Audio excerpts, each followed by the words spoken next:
સુરેન્દ્રનગરમાં ઉચ્ચ એજન્સીના દરોડા, કલેક્ટર બંગલા અને નાયબ મામલતદારના ઘરમાં તપાસ.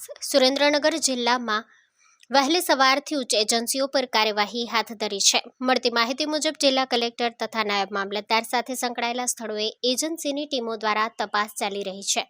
વઢવાણ અને સુરેન્દ્રનગર આ બે સ્થળે પોલીસ બંદોબસ્ત સાથે 8થી વધુ વાહનો સાથે ટીમો પહોંચતા શહેરમાં ચકચાર મચી ગઈ છે.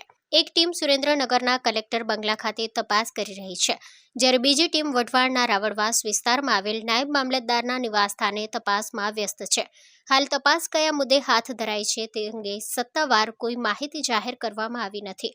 અધિકૃત સૂત્રો મુજબ તપાસ પૂર્ણ થયા બાદ બેનામી સંપત્તિ તેમજ નાણાકીય ગેરરીતિઓ સંબંધિત મહત્વના ખુલાસા થવાની શક્યતા વ્યક્ત કરવામાં આવી રહી છે.